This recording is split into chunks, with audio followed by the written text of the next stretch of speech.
शुभम भवतु। आइए आज जानते हैं उत्तरायण तथा मकर संक्रांति का ज्योतिष और वास्तु का महत्व क्या है। उत्तरायण और मकर संक्रांति का पर्व क्या होता है, इस पर्व पे विशेष रूप से क्या दान पुण्य करना चाहिए और ज्योतिष में मुहूर्त में इसका क्या विशेष महत्व है तथा वास्तु में इसका प्रभाव कैसे होता है। देखिए, ये जो दो पर्व है उत्तरायण और मकर संक्रांति, इन दोनों पर्व पे अगर कुछ स्पेसिफिक बातें की जाए हमारी स्वयं की और हमारी वास्तु की ऊर्जा ड्रेस्टिक रूप से चेंज हो सकती है। इसलिए आज यह वीडियो आप लास्ट तक ध्यान से देखिए। उत्तरायण और दक्षिणायन ये दो अयन जो है प्रत्येक संवत्सर में आते हैं। अभी इस बार जो है 21 दिसंबर से उत्तरायण शुरू होगा, 21 जून तक 6 मंथ्स का जो है ये पीरियड है और 15 जनवरी को मकर संक्रांति है। कुछ समय पहले तक संक्रांति और उत्तरायण एक ही दिन आते थे, जैसे कि स्वामी विवेकानंद जी का बर्थ भी जो है 12 जनवरी को मकर संक्रांति को हुआ था। लेकिन अभी कुछ समय से क्या हो रहा है कि सूर्य का जो मकर यानी कि धनु राशि से मकर राशि में संक्रांति यानी कि राशि परिवर्तन जो हो रहा है वो हो रहा है मकर संक्रांति पे, इसलिए उत्तरायण शिफ्ट हो गया। लेकिन पहले ये बहुत समय तक दोनों दिन एक ही चलते थे, तो हमें उत्तरायण को भी मानना चाहिए, मकर संक्रांति को भी एज अ पर्व ही लेना चाहिए। और सूर्य का इसके साथ बहुत महत्वपूर्ण संबंध जुड़ा हुआ है, वो हम देखते हैं कि ज्योतिष पॉइंट ऑफ व्यू से इसको कैसे जाना जाता है। पहले आप ये समझिए कि उत्तरायण जो है 6 महीने का होता है और दक्षिणायन जो है वो 6 महीने का होता है। उत्तरायण जो है वो देवताओं का दिन कहा गया और दक्षिणायन जो है देवताओं की रात्रि है। उल्टा उसे लेते हैं तो दक्षिणायन राक्षसों की जो है दिन होता है और उत्तरायण राक्षसों के लिए रात्रि बताइए। इसका महत्व यानी कि इसका हमारे लैंग्वेज में अगर हम समझना चाहे तो सीधा सीधा ऊर्जा स्वरूप इसे समझना चाहिए। उत्तरायण में मैक्सिमम शुभ ऊर्जा होती है और दक्षिणायन में मैक्सिमम अशुभ ऊर्जा यानी कि निगेटिव एनर्जी होती है। इसलिए जो भी इंपॉर्टेंट काम है वो सब उत्तरायण में किया जाता है। आपको याद होगा महाभारत आप सबने देखा होगा, सुना होगा, मतलब टीवी में। तो आपने देखा है कि भीष्म पितामह जो है वो बानों की शैया पे वेट कर रहे थे उत्तरायण का। ऐसा माना जाता है कि जो भी दिव्य आत्मा है और उनको तो मृत्यु का जैसा इच्छा मरण था उनके पास, तो जो भी दिव्य आत्मा का मृत्यु उत्तरायण में होता है उन्हें मोक्ष प्राप्त होता है, इसलिए उन्होंने उत्तरायण तक उसका वेट किया। तो आप समझ सकते हैं कि उत्तरायण का कितना महत्व है। प्रैक्टिकली या साइंटिफिकली भी अगर आप इसे समझना चाहे तो मैक्सिमम जो ठंड और बारिश का सीजन खत्म होके जो ट्रांजिशन या जो ट्रांसफॉर्मेशन होता है, गर्मी का सीजन शुरू हो जाता है, इसे कहा जाता है कि उत्तरायण। और हमें हमेशा उत्साह लगता है उत्तरायण में। सृष्टि भी जो है सृजन करती है, नए पत्ते आते हैं, नई नई उसमें जो ऊर्जा का जो है ट्रांसफॉर्मेशन हो जाता है, बहुत उत्साहपूर्ण वातावरण रहता है। हाइजेनिक यानी कि जो वायरल वगैरह डिसीजेस है बिल्कुल कम हो जाते हैं और सूर्य की जो उष्णता है ना, उससे हमारे अंदर का उत्साह द्विगुणित यानी कि बहुत गुना बढ़ जाता है।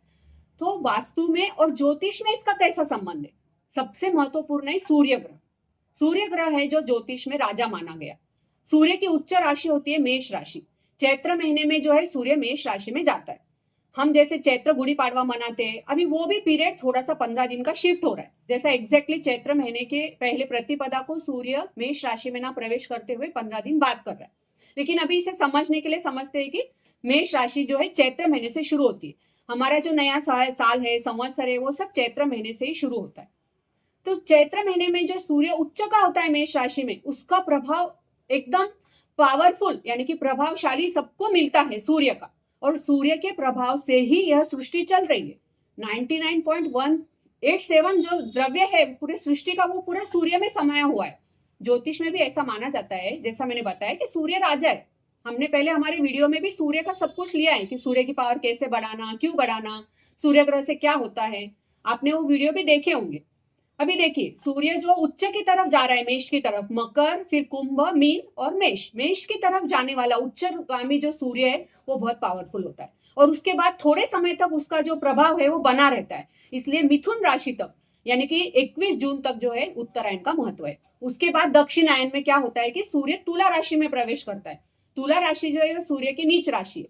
नीच राशि में उसका उतना प्रभाव नहीं होता और हमको इसलिए इतनी उष्णता महसूस नहीं होती, ठंड होती है, बारिश होती है, सूर्य का प्रभाव कम हो जाता है।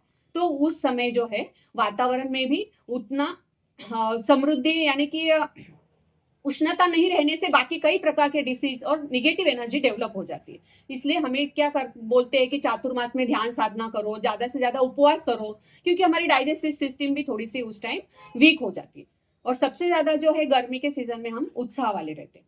अभी देखिए दिन भी बड़ा हो जाता है, गर्मी में क्या हो जाता है, दिन बड़ा हो जाता है, रात्रि छोटी होती है। ठंडी के दिनों में हम देखते हैं उल्टा रहता है। तो सूर्य का मैं आपको बता रही थी, मेष और तुला उच्च राशि में जा रहा है मेष में, इसलिए सूर्य का जो पावर पूरा लेना चाहिए, हमारी सृष्टि पे पूरा मैक्सिमम पावर हमें मिल रहा है, इसके लिए हम उत्तरायण को इतना महत्व देते हैं। इसको समझने के लिए एक छोटा सा उदाहरण देती हूँ आपको, चंद्रमा का।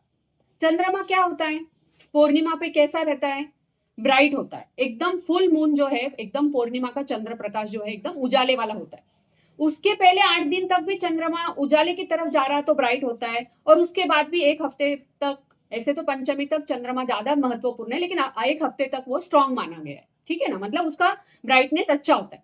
तो जैसे हम चंद्र को समझ रहे हैं कि पूर्णिमा पे संपूर्ण हमको प्रकाश दे रहा है, लेकिन थोड़ा आगे और थोड़ा पीछे भी वो अच्छा प्रकाश हमको देता है, उसी प्रकार हम सूर्य को समझिए कि सूर्य भी जब अपनी उच्च राशि में जाता है तो मैक्सिमम हमको क्या देता है, उसका जो पूरी एनर्जी है वो हमको देता है। तो हमें भी सूर्य की स्ट्रॉन्ग एनर्जी चाहिए। हम सभी को मान सम्मान, आदर, स्वास्थ्य और हमारे सबके साथ स्नेह संबंध अच्छे रहे, ऐसा हम चाहते। इसलिए सूर्य की पावर बढ़ाने के लिए उत्तरायण में हमें क्या करना है, तो हमारी एनर्जी बढ़ाना है। सुबह जल्दी उठना है, सूर्य नमस्कार करना है, सूर्य का त्राटक करना है, सूर्य का जो बीज मंत्र है उसका जप करना है, और सूर्य स्नान करना है। बच्चे जैसे पतंग उड़ाते हैं ना, मतलब क्या कर रहे हैं कि वातावरण में वो ऊर्जा लेने की कोशिश कर रहे हैं। पर हमें जो है अच्छे से एक्सरसाइज वगैरह करके, सूर्य स्नान करके सूर्य का महत्व लेना है, उष्णता बढ़ाना है। हम तिल गुड़ खाते हैं, दान पुण्य करते हैं, मकर संक्रांति, उत्तरायण, दक्षिणायन, ये जो ट्रांजिशन होता है, जनरली लोग इस टाइम पे नदी में वगैरह समुद्र स्नान करने जाते हैं, नदी में जाके जो है स्नान करते हैं। इसका महत्व क्या है कि हमारी इतने दिन की जो अशुभ ऊर्जा थी वो न्यूट्रल हो जाए, और आगे से हम जो है नए ऊर्जा के रूप में प्रवेश करें, यानी कि हमारी ऊर्जा परावर्तित हो, कैसी हो जाए, एकदम शुभ ऊर्जा हो जाए।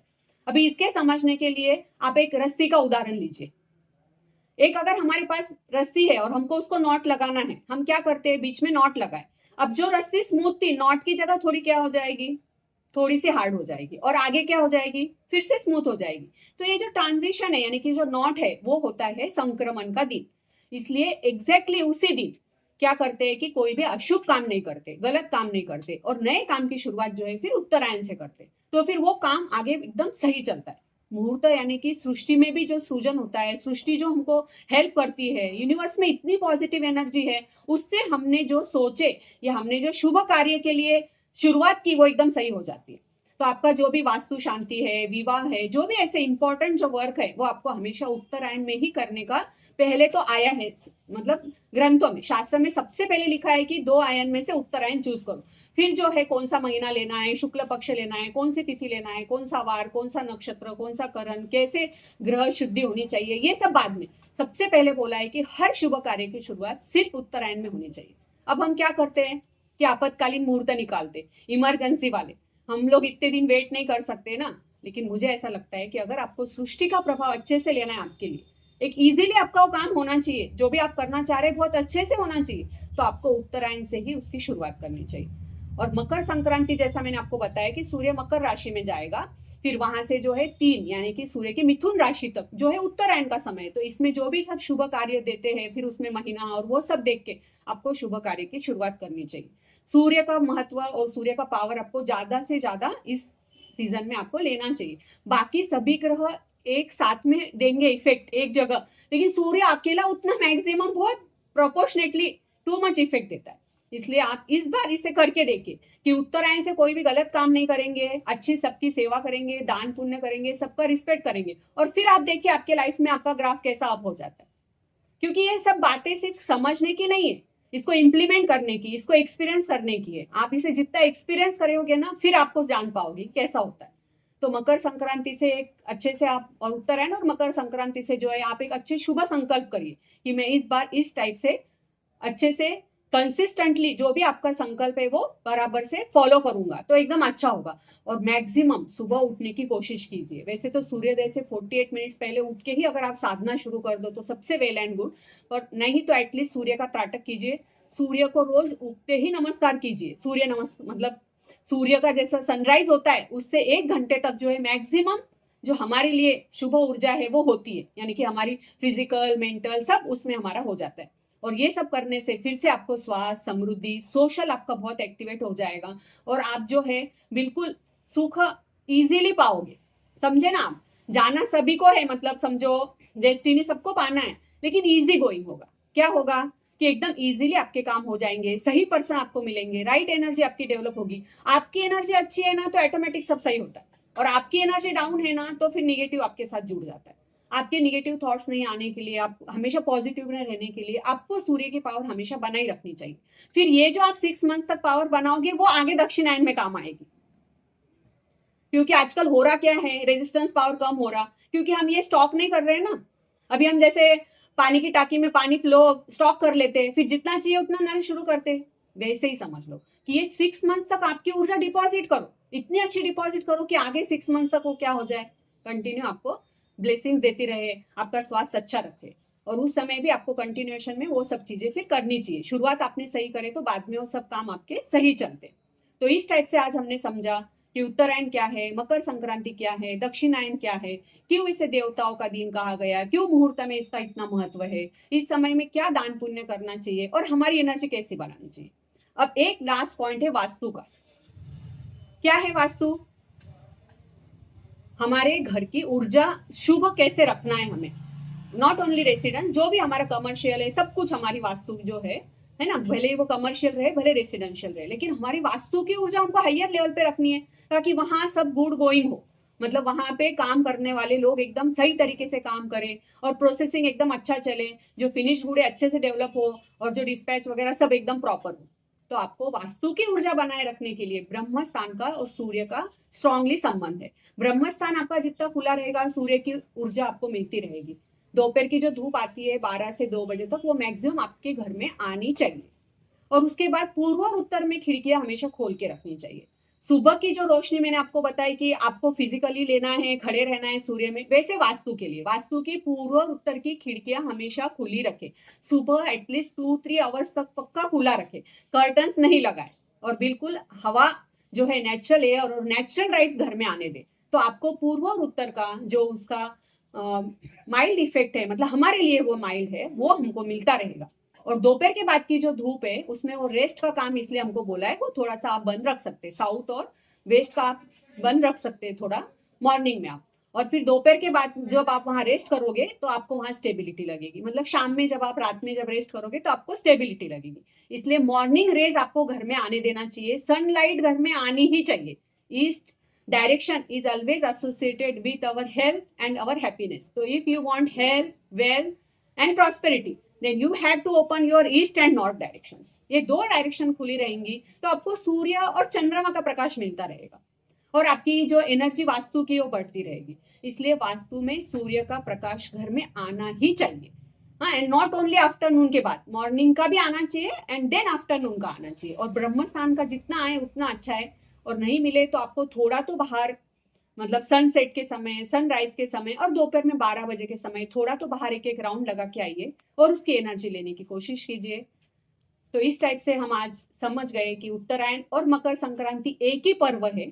इसे भले ही अलग अलग दिन आए हैं लेकिन इसको एक ही पर्व के रूप में जाने और सूर्य की ज्यादातर उपासना करें।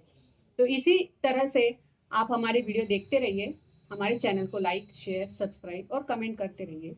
शुभम भव।